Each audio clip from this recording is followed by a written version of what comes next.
Dear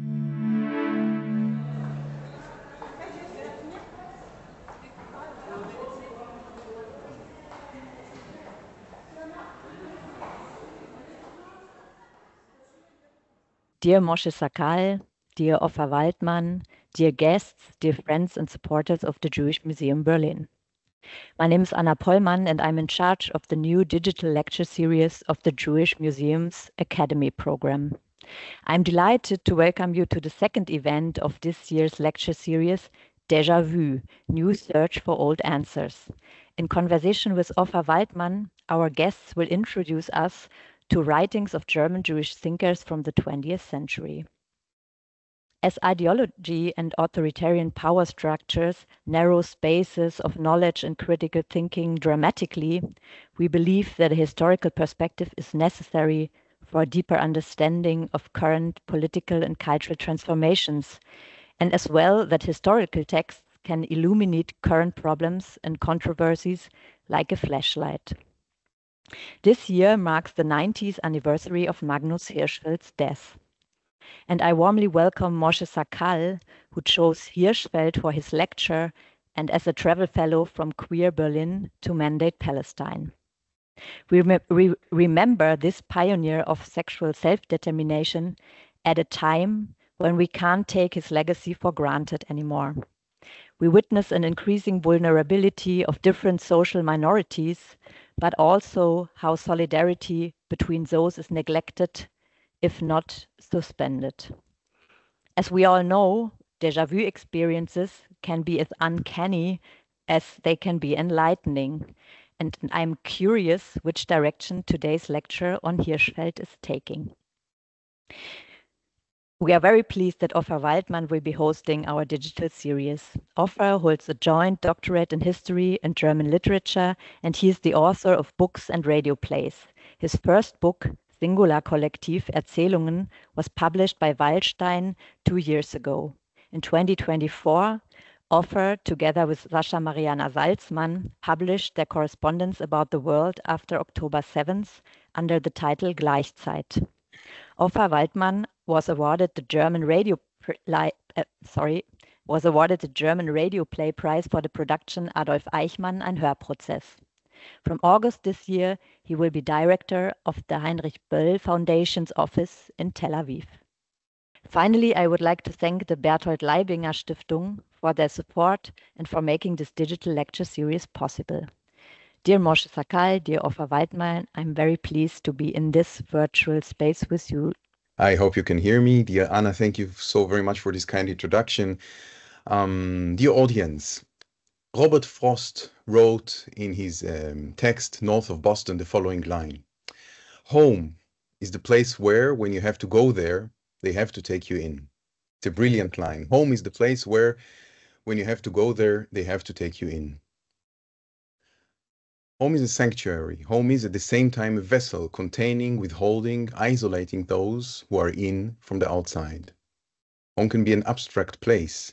A community within society can serve as a home. Language itself can be a home, a vessel. Dear Moshe Sakal, dear audience, welcome to the second lecture of the digital lecture series of the Jewish Museum in Berlin. In the previous lecture, we embarked on a journey, a new search for old answers, as the title of the series suggests.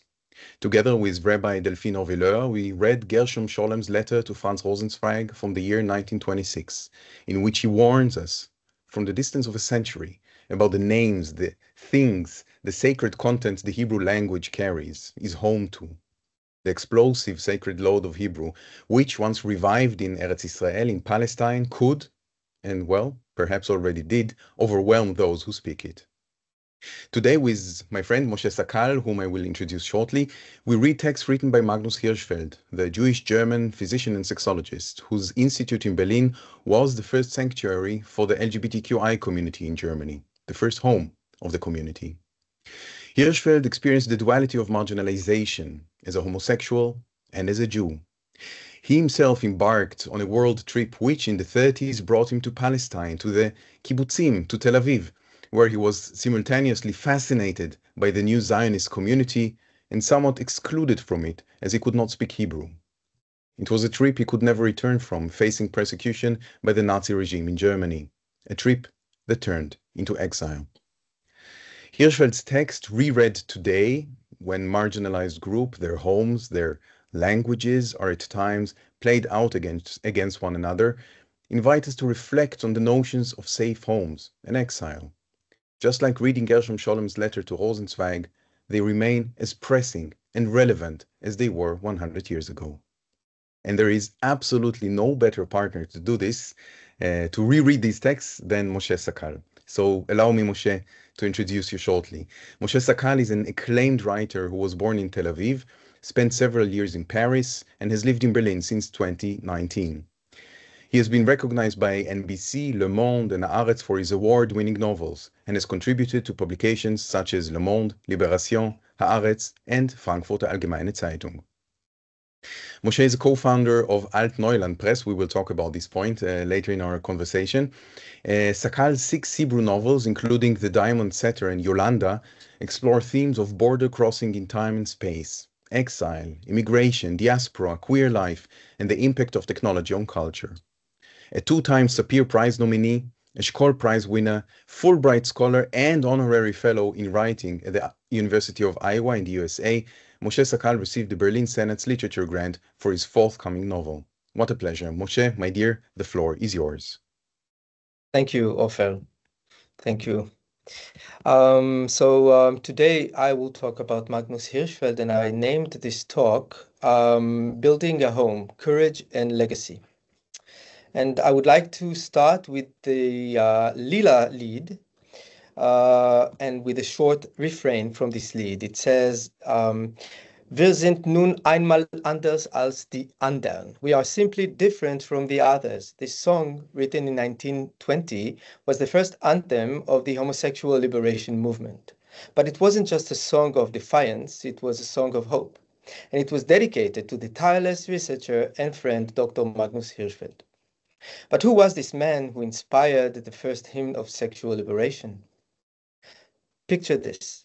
Berlin, 1919, in an elegant house in Den Zelten, near the Strasse, near the Tiergarten, a 51-year-old Jewish doctor opens the world's first Institute for Sexual Science. But this isn't just a research facility, it's a home. People live there, work, and find family. When these brave souls sang, "We are different from the others," they had a place to be different. Magnus Hirschfeld didn't just theorize about the third sex, he built the first home where the third sex could actually live. And tonight, this evening, I want to explore a simple but profound question. How does one person create an alternative world? How did the Jew in Berlin establish a home for those who had no home? And the answer lies in understanding Hirschfeld not just as a scientist or activist, but as a builder of spaces, institutions, and communities. His story teaches us something essential about how minorities can transform their pain into power and build better worlds for other minorities. Magnus Hirschfeld understood suffering intimately. He was a Jew in Germany, a homosexual when it was criminal, a person rejected by the very society that should have embraced him. But instead of being crushed by this double otherness, he transformed it into his superpower, I would say. The ability to recognize otherness wherever it existed, to name it, and to create space for it to flourish. His Jewish identity wasn't religious. He understood what it meant to be considered as other by mainstream society. Yet, when the Nazis came to power, they reminded him forcefully of his heritage. As he wrote in 1933, as a freedom-loving person of Jewish descent, it appears to me that living in Germany, if one is not absolutely forced to, has become a moral impossibility. The moment that changed everything happened in Magdeburg in 1894. Hirschfeld there was a guy, a soldier, who came to see Magnus Hirschfeld, and he confessed to him that he was a homosexual and said that he was about to be married to a woman the next day. And the next morning, this soldier committed suicide. And in his letter, he challenged Hirschfeld to educate the hostile world about the fate and fortune of homosexuals. This suicide became Hirschfeld's calling.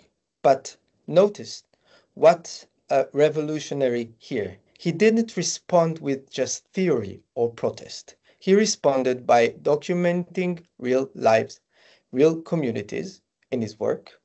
He observed, documented how marginalized people built their own spaces, cafes, social clubs, friendships. He saw community, not pathology. In his book, I say by the way, because it's just a very short paragraph in his book, Les Homosexuels de Berlin. I read it in French. I didn't find it in English. It's the famous third sex, and it describes how Israelite Iranian women, so he meant lesbian women, Jewish women, met every time in a certain cafe and played and talked. So he really described their community. And he saw what others missed. Marginalized people were already creating their own social spaces. His genius was recognizing this and scaling it up. This was the revolutionary insight that still matters today. When a minority transforms its pain into power, it can build refuge for other minorities. So the Institute of Magnus Hirschfeld Institute, because vision wasn't enough. A vision. He didn't stop at insight. He built. In 1919, he opened his Institute for Sexual Science, and it became something unprecedented. The world's first international community for sexual and gender minorities. The Institute wasn't just a clinic or library, it was a residence. 5 guest rooms in the attic. Philosopher Walter Benjamin spent there some time. Famously, Christopher Isherwood lived there and wrote about this place. Hirschfeld's sister Recha rented additional rooms. Most importantly, it was the first place in the world where transgender people could live safely and receive medical support. Karl Giese, Hirschfeld's partner, managed the Institute's archives and lived with him openly. Their relationship embodied its core values, love, dignity, and shared purpose. After Hirschfeld's death, Giese took his own life. Later in his life, Hirschfeld found another love. At 63 already, on his world tour, he met Li Xiutong, a 24-year-old Chinese medical student in Shanghai. They traveled together through Japan, India, Egypt, Palestine, and back to Europe. A nice anecdote, a friend of Hirschfeld's wrote to other friends of them about this unique love triangle between Hirschfeld and these two men. And he said, Tante Magnesia, that was his nickname, is making his or her wonderful mess again in Paris. He's now living with both his flames, Tau and Calcium. And the best part, both are jealous of that old man. That must certainly be true love. The Institute welcomed all, trans people, women seeking contraception, refugees, the poor. Over half the patients were treated free of charges. Its motto, through science to justice. But its greatest legacy wasn't medical, it was architectural. Space, a safe, accepting human space. Hirschfeld understood something essential. Marginalized people don't just need rights, they need a place. Not just recognition, but shelter, a room, a community. And he paid a price. In Munich, 1920, after giving a lecture, Hirschfeld was attacked and beaten nearly to death. He awoke in a hospital bed to find his obituary in the paper. They had assumed he already passed away. He knew the risk, and still he lectured, still he built. That is what courage looks like. Now I will talk to you about the exile and the search for new homes. After he built homes, he needed one for himself. In 1930, Hirschfeld left Germany for what he thought would be a world lecture tour only. He never returned. On May 6, 1933, Nazi students stormed his institute. 4 days later, they burned his books in the infamous bonfire in Berlin. Hirschfeld watched the destruction in a Paris cinema newsreel, and he wrote, "I saw my books, my life's work, burning in the flames. It was the most devastating moment of my life, watching from exile as everything I had built was destroyed." But here's what's remarkable. Even in exile, even as a wanderer, Hirschfeld kept looking for signs of how people build homes for themselves. During his world tour, he visited Palestine in 1932, and something extraordinary happened there. He found hope. In Tel Aviv, he encountered something that moved him deeply. Young Jewish pioneers building a new society from scratch. What fascinated him wasn't just Zionism, it was the social experiment he witnessed. In Tel Aviv, he saw the only completely Jewish city in the world at that time. On the beaches, he met young pioneers with what he called attractive vitality and refreshing simplicity. He saw in their eyes a beautiful spark of joy, people who appeared healthy, proud, joyful, and full of strength. In the kibbutzim, he discovered something that echoed his own institute, communities built on equality between men and women, acceptance of difference, and what he called free love and positive body attitudes. Here was proof that his vision could work. People, society had rejected these German laws, fleeing anti-Semitism. Were building in Palestine something similar to what he had built in Berlin, a place where the different could be themselves. But, I guess you thought that would be a but.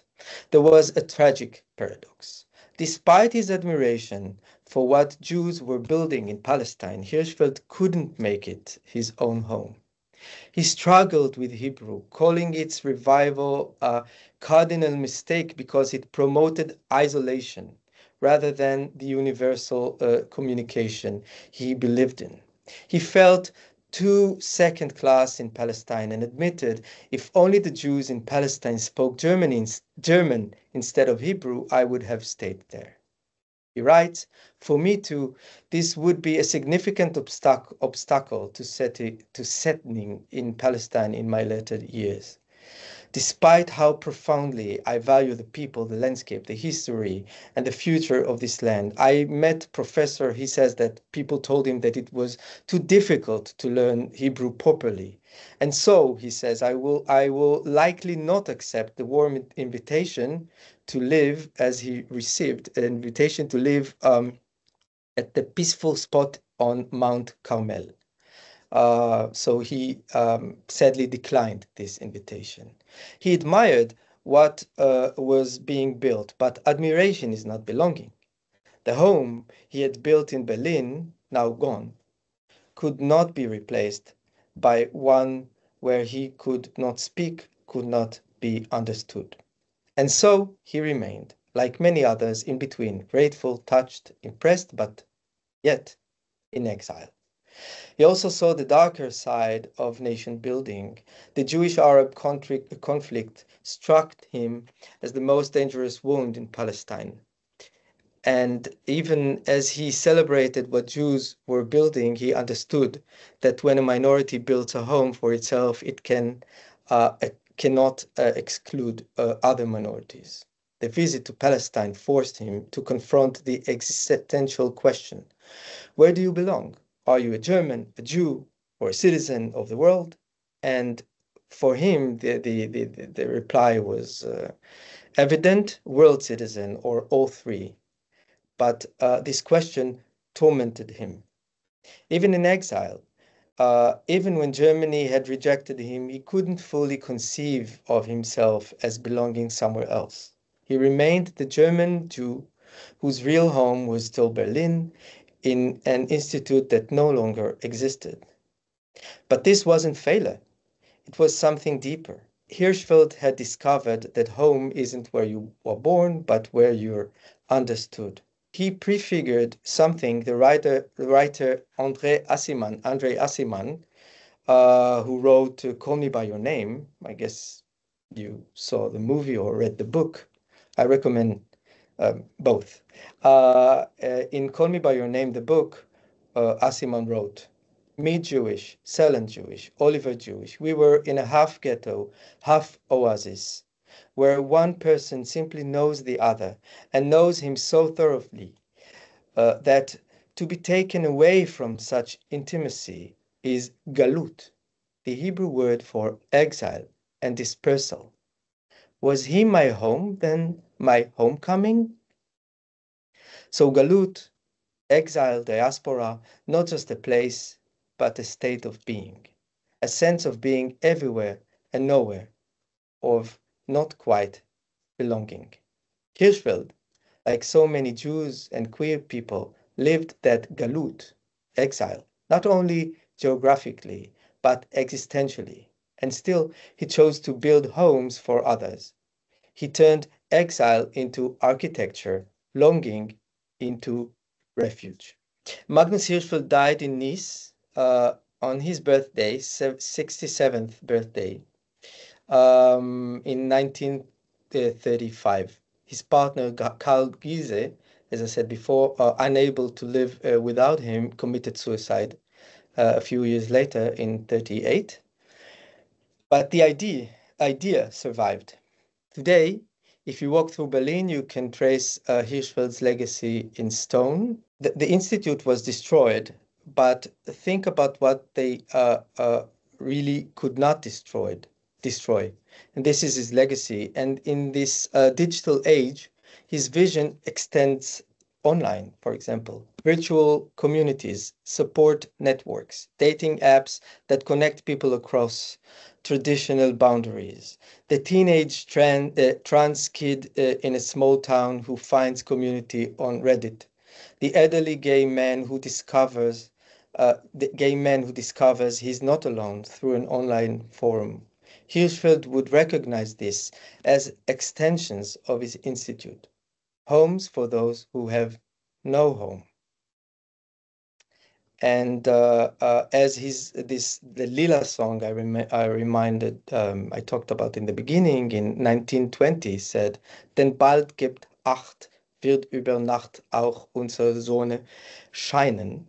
For soon take heed, overnight our sun will also shine. So the sun Hirschfeld promised is still rising.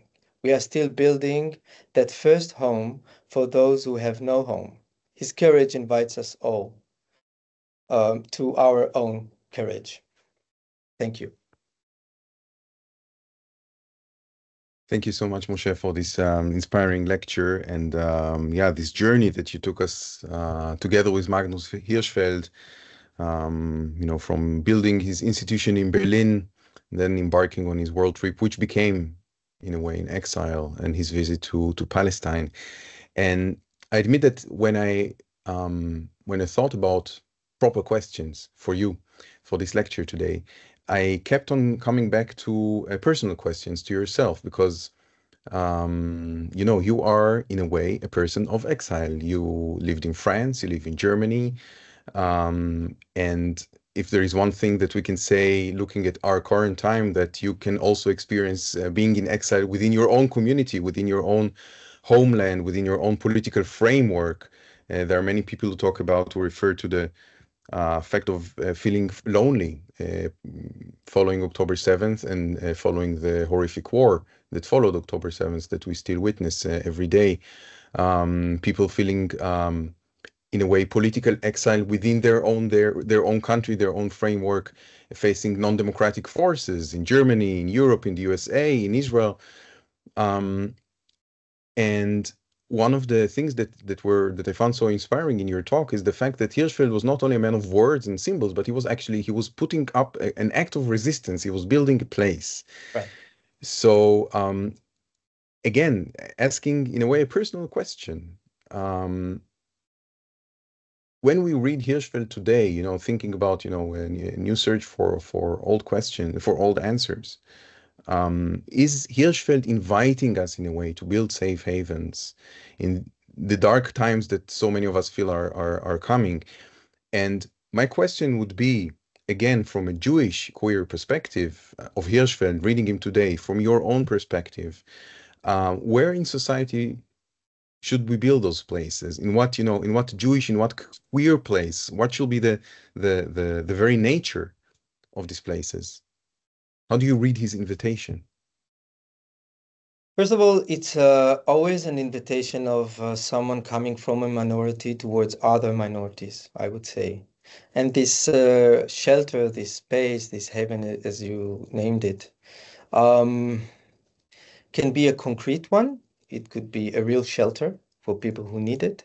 It could be a digital one. That is why I just mentioned it in the end of my talk, because I think that this is his vision, but you wouldn't think it would be that way. But nowadays, for example, even when people concretely destroy things that others have built, we still have this digital space that can be a safe space for people coming from from Israel. When I grew up and when I was a teenager, I had nothing to cling to. I almost had no inspiration. I thought that I would be miserable and live alone and I will hate myself and be hated by others all my life. Nowadays, someone like me, from Tel Aviv or from other places around the world, knows more about this world than I could. So this is one answer. But you talked about the nature of these shelters. I think that what he understood, that your pain can be your superpower, is the nature of these shelters.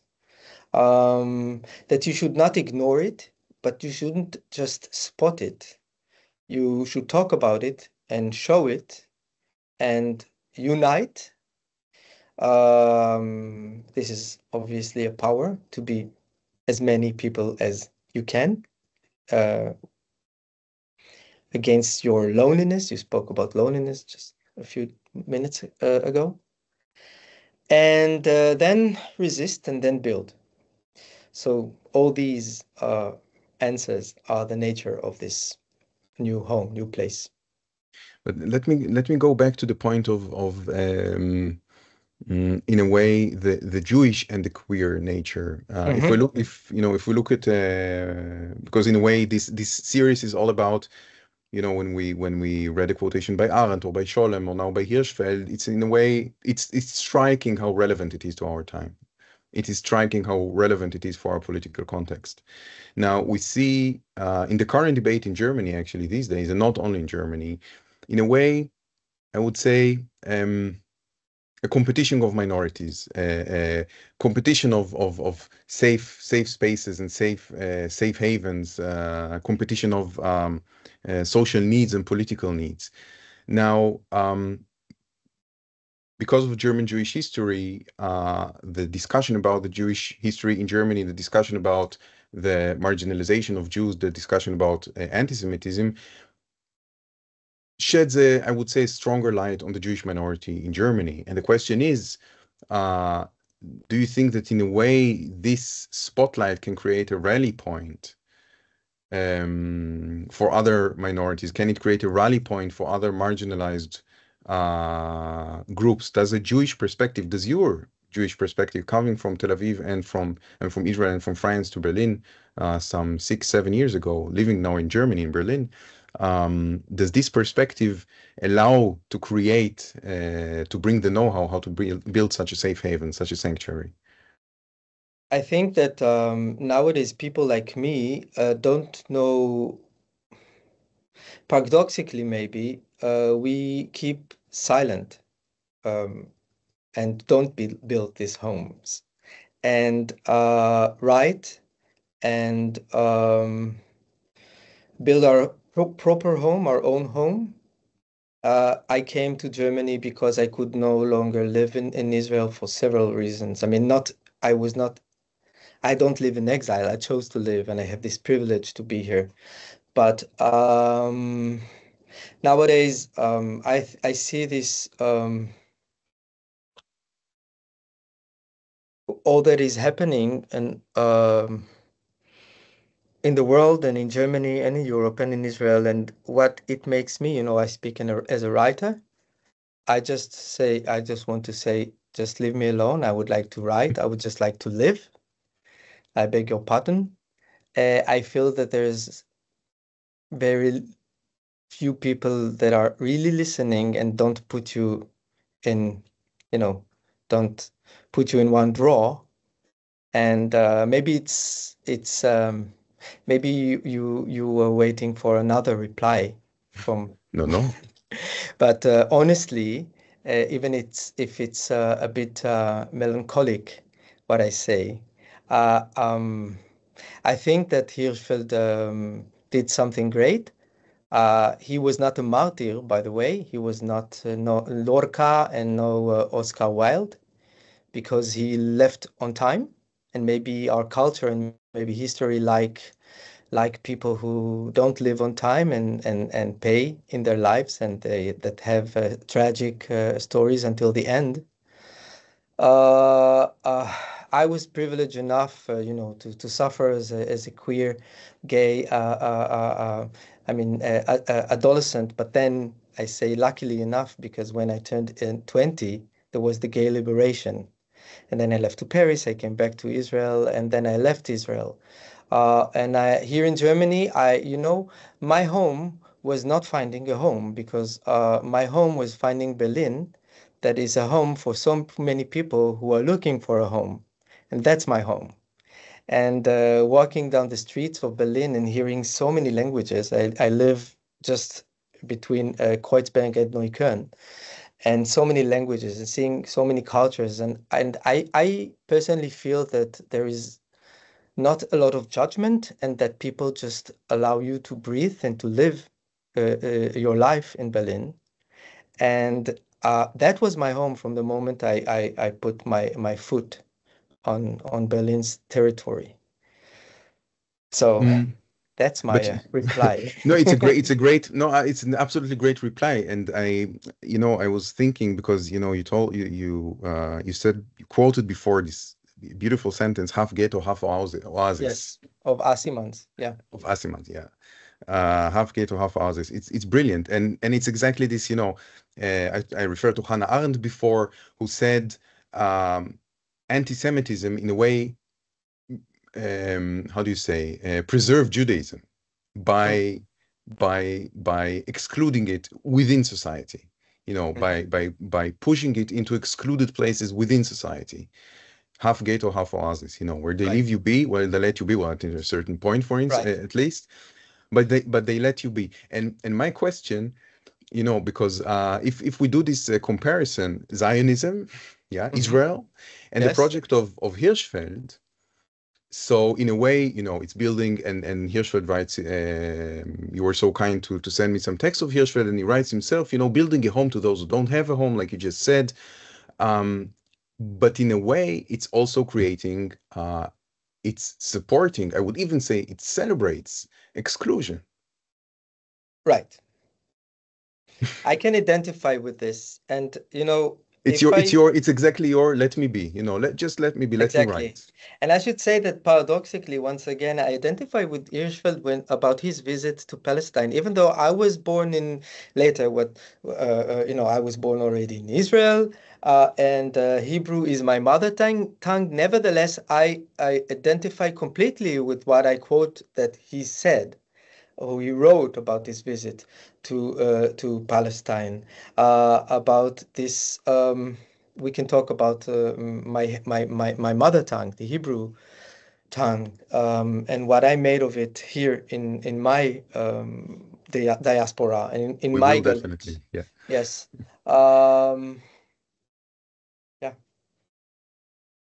Yeah. So maybe let's go to language.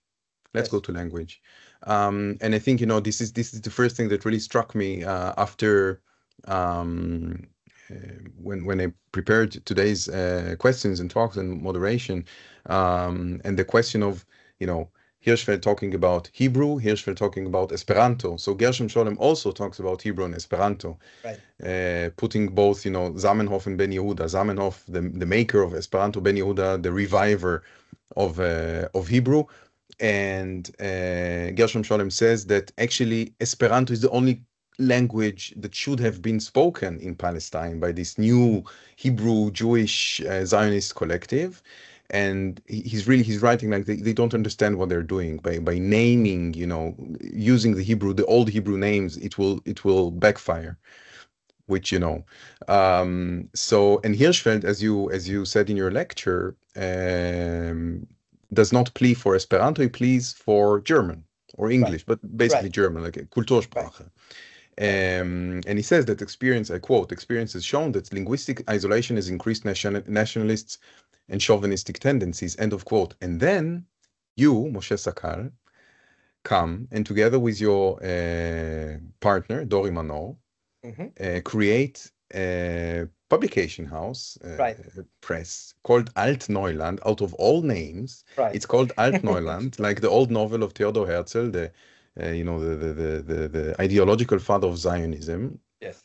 And you publish, correct me if I'm wrong, you publish books of Hebrew writers simultaneously in Hebrew, in German, in English. Is this your answer? Yes. To Hirschfeld and Scholem? Yes, and you said Kultursprache. It shook me and took me out of my blackout that I had a few minutes ago, because you said Kultursprache. This is very interesting because Magnus Hirschfeld didn't only say, he was an intelligent person. He didn't only say, oh, Ivrit Safa Kasha, like it's really hard to learn Hebrew. You, Ofer Waldman, say Kultursprache. And this is what I missed when I was living in Israel. And that is why I identify paradoxically with him, because this is my mother tongue. I know all its layers. But I was missing what he was already missing back then. And the nation in which I was growing up was too young to give me this. That is the reason why I left Israel. First time, second time, and then now the third time.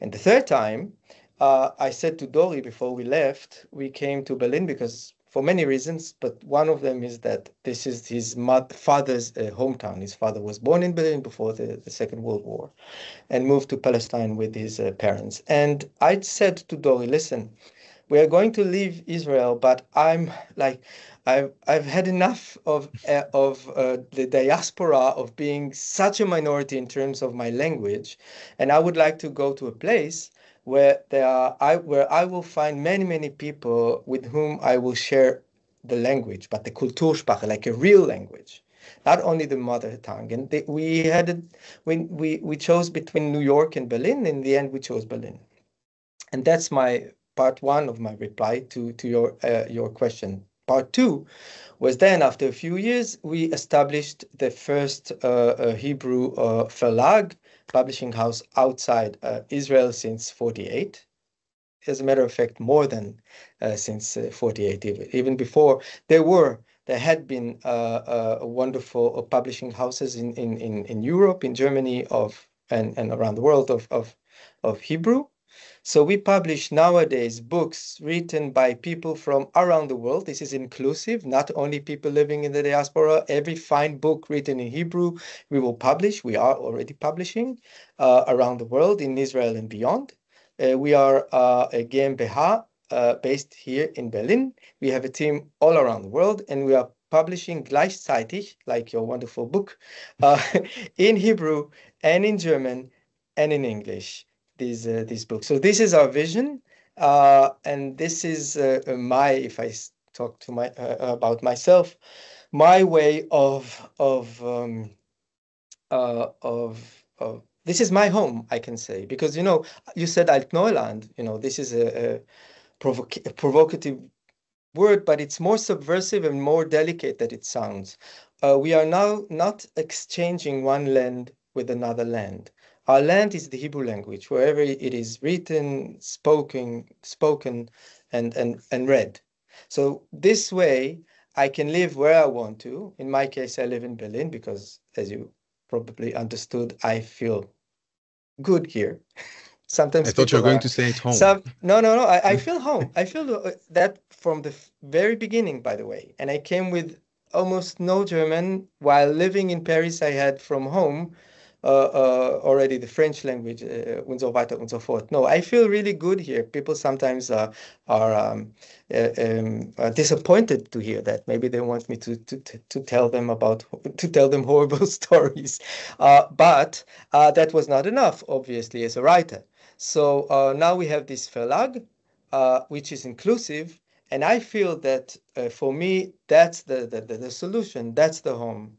Well, it's I was really when I first heard the name Altneuland, I was like, okay, so are you trying to reverse Zionism by creating Altneuland in Berlin? Is it in a way to say,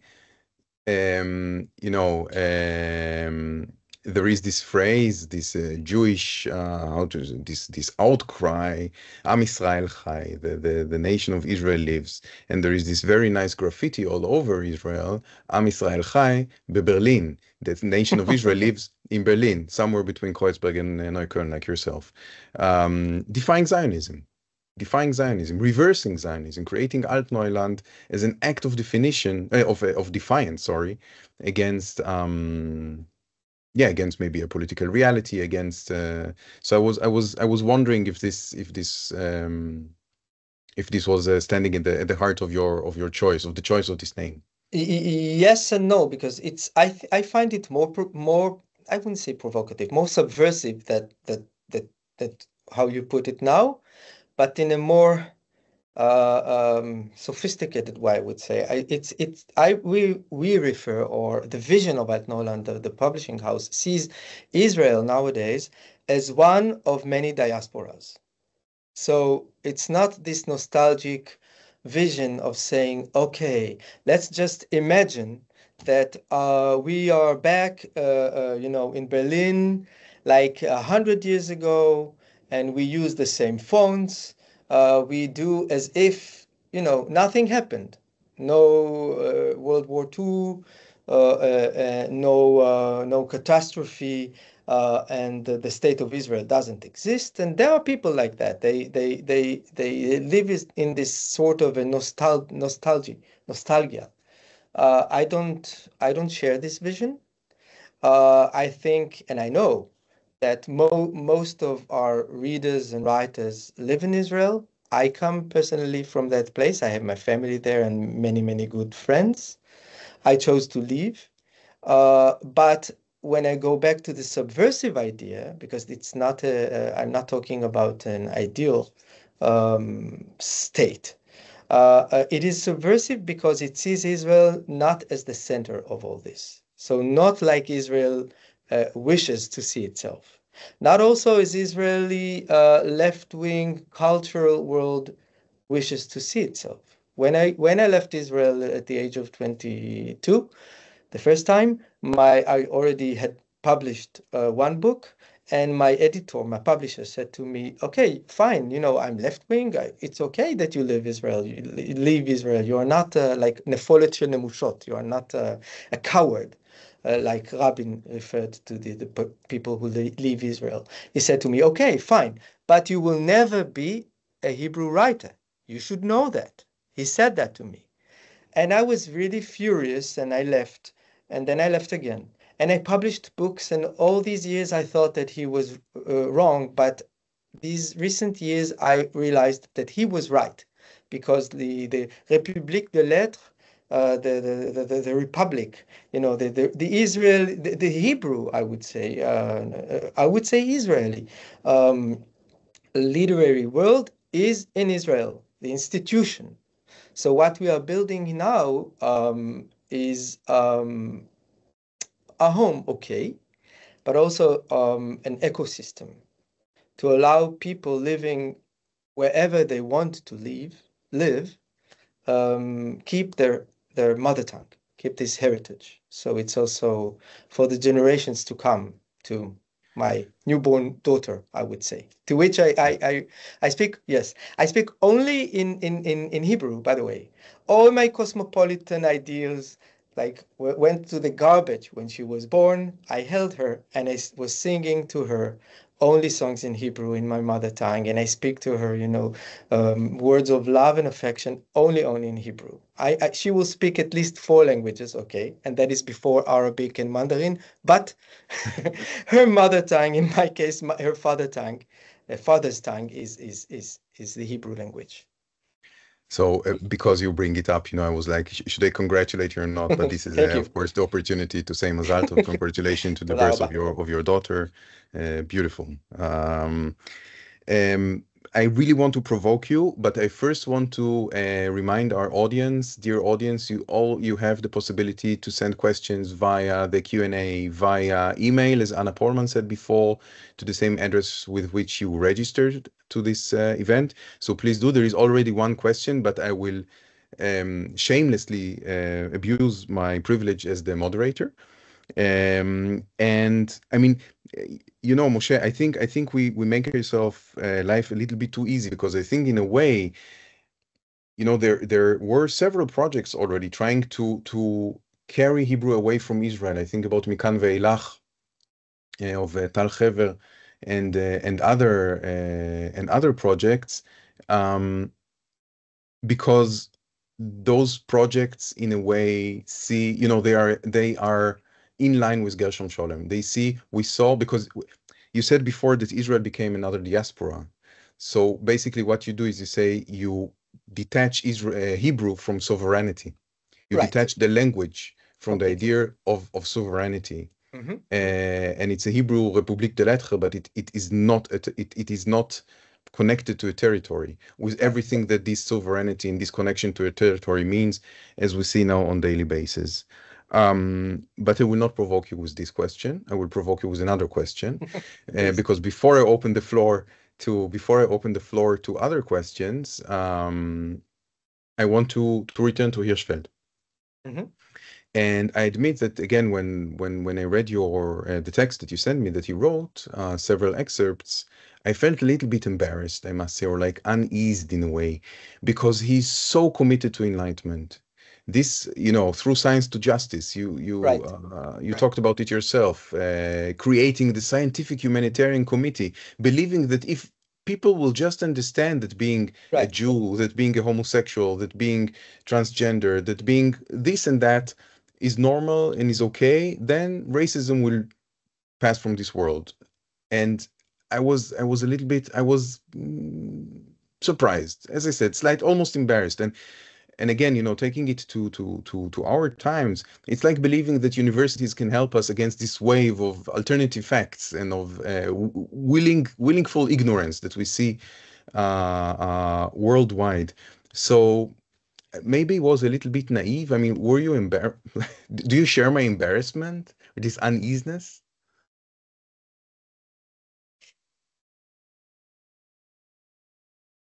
I followed you until you talked about this uneasement. Would you say 2 words about that, and then you can provoke me with your question? No, I mean that this belief in enlightenment, this belief in science as a bridge to justice. We live in times where science if anything, leads us away from or I would say is not a guarantee for a just democratic world. Yes, I think that is why in one of your first questions I had yes, I had no reply, and I feel I share this désarroi, as they say in French, this embarrassment, this unknowing. Yes, I completely share this. Yeah.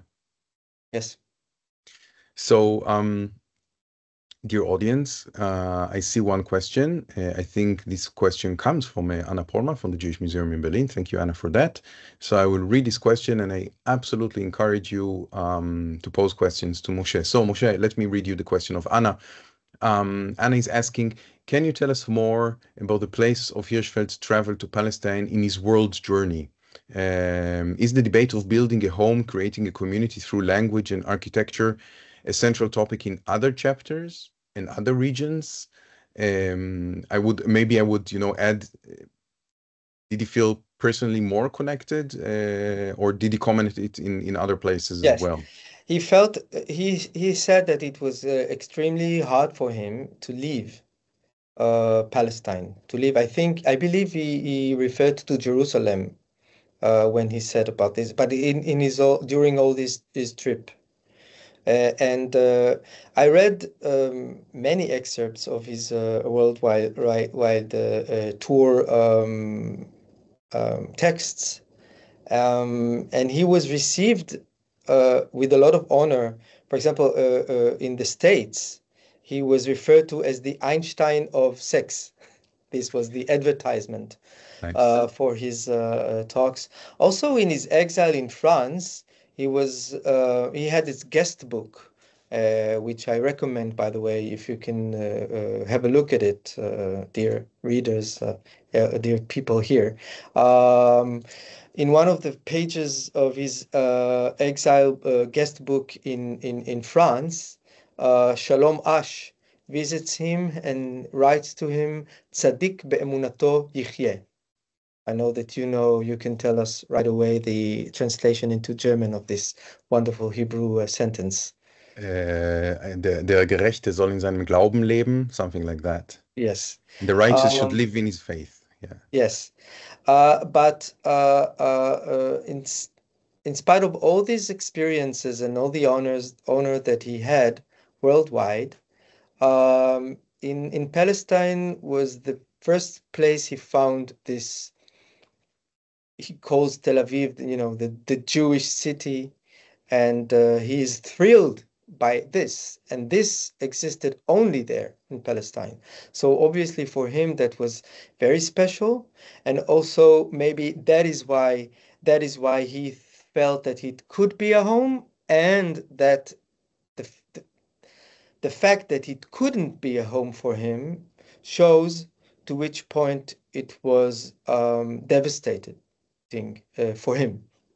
The conclusion after his visit, to come to a place, to be thrilled by this place, to be thrilled by the joyful people, and the language, and the fact that they can live as Jews on their land, or their land to be, and then to realize that this is not his home, and it couldn't be. So I'm very happy to see we have many questions now coming in. Here's a nice one. If you define Israel as one of many diasporas, I'm quoting, I can't see who wrote it actually. If you define Israel as one of many diasporas and the language is the home instead of a physical place, right, do you connect it somehow to the idea of the wandering Jew? Does it mean that there could never be a place where a majority of Jewish people live in? How long can a language survive if it is not the main language that is spoken in a place? Can a language preserve Judaism somehow instead of religion and its traditions? That's a nice question. Can culture, substitute religion? Yes. Linguistic all this culture. comes from one person? All this comes from one person. Okay. Wonderful questions. Wonderful questions. And I would say the questions of my life.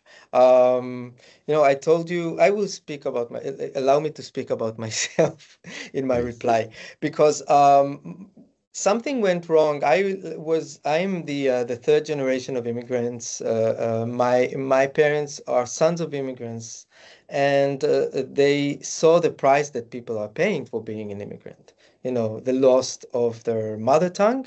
So in my case, Arabic on one side. My grandfather Moshe Sakal wrote prose in Arabic and published it in Damascus, and then he stopped writing altogether when he came to Tel Aviv in 49.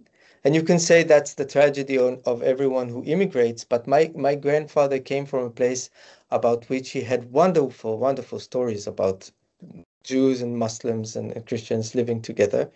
Okay. And then, you know, I leave that. I should be like the first generation of really, really Israeli. And then I realized that something was missing. The Kultursprache we're talking about. Something was missing. I don't know. I left. And then I became the Yehudi Anodeh, the wandering Jew you just mentioned in the beginning of this question. And then I realized that I could be a minority. I thought that it was a good lesson for me as someone coming from as a majority in my land, you know, as a Jew, for example, from Israel. So I realized what happens for other minorities that I always saw, but I never thought about. And then during now my third diaspora, I see, and I relate to the end of your question, said that there is a loss. I know that people may lose their mother tongue, even though we create publishing houses, I would say nowadays, and there will be a bright future maybe only for a few decades. And is this the answer? I don't know. For me, living in Israel was not the answer.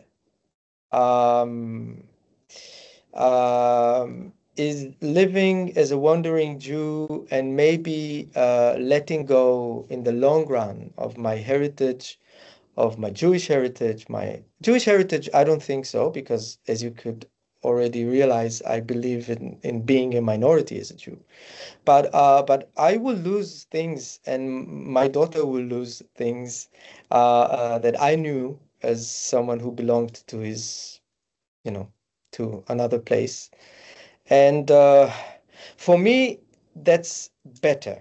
But I think that in the long run, in terms of the heritage and the language, maybe not the religion, but the heritage and the language, it could be devastating,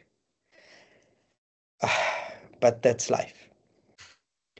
So, thank you. This question, by the way, Alan writes me now, came from Noah. So thank you, Noah, for this. Thank you, Noah. Elaborate question. We have here another question of Daniel Bruck, who refers to Hirschfeld's alienation from Israel. And before I read out Daniel's question, there is a quotation again in one of the texts that you've sent me. Haben die Juden wirklich ein Land, ihr Land? Haben sie eine nationale Heimstätte? So hieße diese Frage bejahen, einen Wunschtraum für Wirklichkeit halten. So, if the Jews will have their own state, their own country, a nationale Heimstätte, a national home, if this question will be answered with yes, it will be as if a dream came true. But we know he didn't stay. He didn't stay. He went away. Yes. So in a way, this relationship between Israel and diaspora, I don't know if he would sign this, that Israel is yet another diaspora. And now the question of Daniel Bruck, and I quote, do you believe that part of Hirschfeld's alienation from the Israeli state building project was the fact that he was in two interracial relationships and was worried about what kind of life his German Gentile and Chinese partners could live in a future Jewish state? Honestly, I think he was thinking about, first of all, about himself. About himself. About himself, yeah. Not because he didn't love his loved ones. Obviously, he loved them. I know he loved them. I read a lot of what he wrote. But I think that would be too easy for us to think. I think that he just realized that profoundly he would need. I don't, by the way, only think. I read in this book, that he knew that for him that would be too much of a loss of his language and his culture, but maybe also he believed that there was something, he made this connection, which I nowadays refer to as well, between one language in one place and nationalism. Or he didn't say it that way because it was not yet even the state of Israel, but he could see the danger of speaking one language. When you speak only one language, you have less options.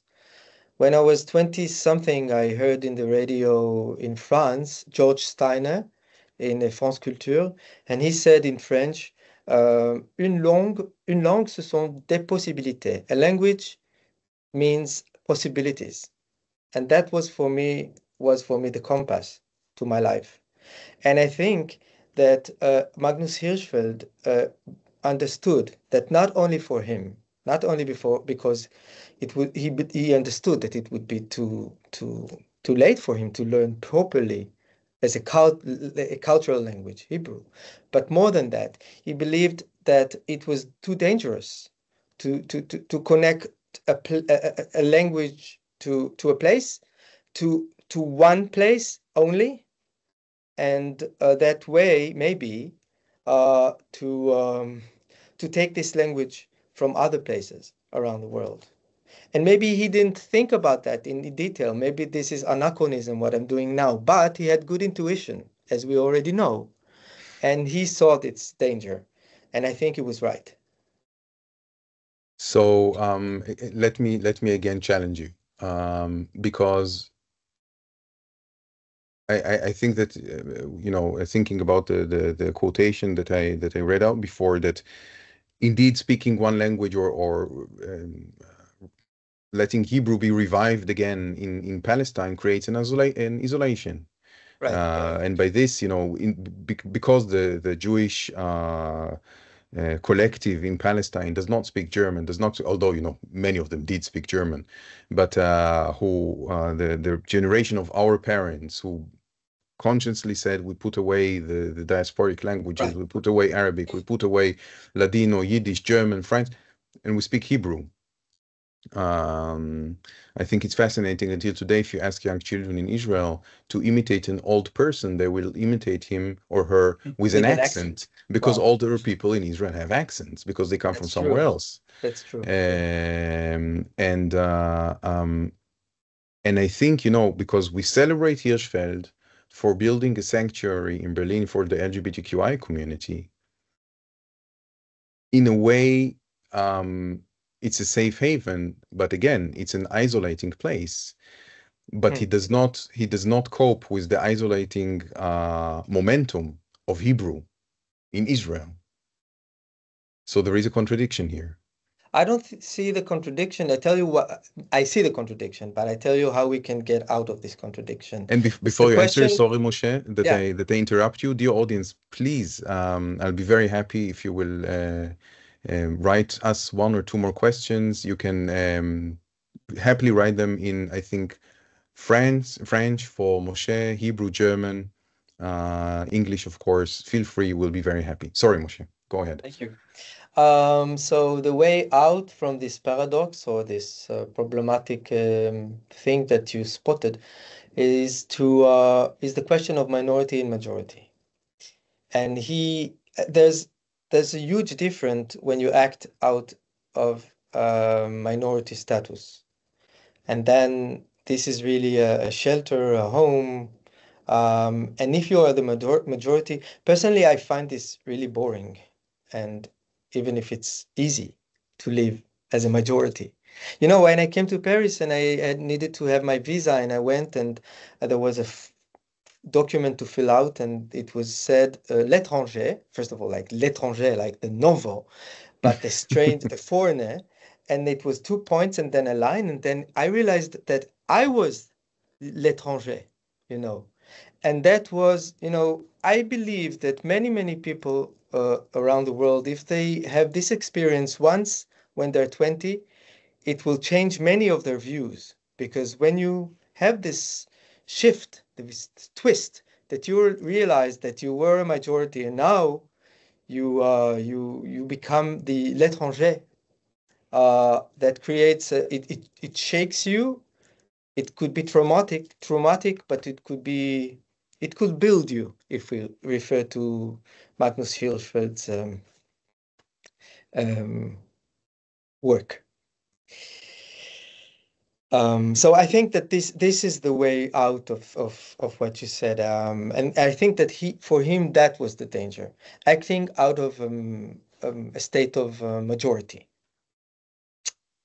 So I will take this thought, this notion of yours, as a, how do you say, nachdenklich, as a thought-provoking sentence that will carry us away from today. In the last, mit dem letzten Drucker, auf dem letzten Drucker, as you say, there is another question coming in. Yes, I will definitely take this one. Dear Moshe, do you think the emotional resonance of Hebrew changes when it is removed from its national setting? That's a nice one. And do you think a diasporic Hebrew can help imagine more pluralistic Jewish futures? A question by Hannah Keller. Thank you. Yes, indeed, very much.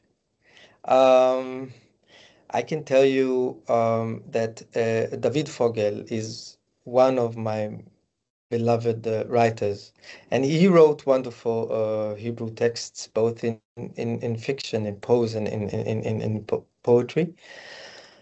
When I was writing once my novel, The Diamond Setter, I had to write about, I had a scene or a chapter of 3 of my characters. Speaking of Magnus Hirschfeld, there was 1 man and 2 women, and I had to write about making love, and I couldn't use the Hebrew words. They were too violent for making love, too military.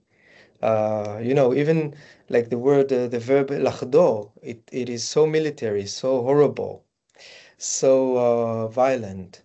And I remembered what David Fogel once wrote in Roman Vinai. He wrote about a man making love with a woman and a woman making love with a man. And then he describes the sexual intercourse, and he uses a word that I never saw in Hebrew. And let me remind you that David Fogel lived and wrote in Europe, but he wrote in a beautiful Hebrew. And he said, "Hu nidchak letocha." Lidachek. It didn't mean he was not talking about penetrating, excuse me the word. He was talking about making a room, speaking of homes. He made a room for himself within her, in a way. You see that when I even talk about it, I say it gently, while using these words that my mother tongue gave me. It was a violent act. So thanks to David Fogel, who wrote Hebrew in Europe, I, as a Hebrew speaking writer, could use my mother tongue, but with his gift, beautiful gift from the European land, in my writing. So I would say yes, indeed. And thank you for this beautiful question. Yeah, so thank you, Hannah Keller, for arranging us an even more beautiful closing word from Moshe Sakal.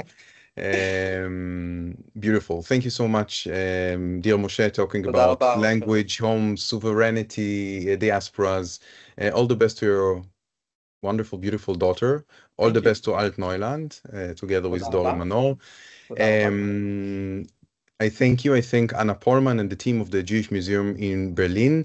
The audience, that was our 2nd lecture. The 3rd lecture after the summer, the 3rd lecture of the series Deja Vu, will take us to Yael Kupferberg. I will read together with Yael Max Horkheimer, and visit with her his critical theory as a Jewish philosophy. We will discuss the tension between philosophical Jewish universalism and pragmatic existential particularity. Again, a very relevant topic of our days. I would say they still characterize in a way Jewish existence until this very day, and Horkheimer's thoughts, not least on anti-Semitism, are more relevant than ever. So please join us in this third lecture of the digital lecture series of the Jewish Museum in Berlin. Until then, stay tuned, stay safe, and I hope to see you after this summer. Thank you very much. Bye-bye. Thank you.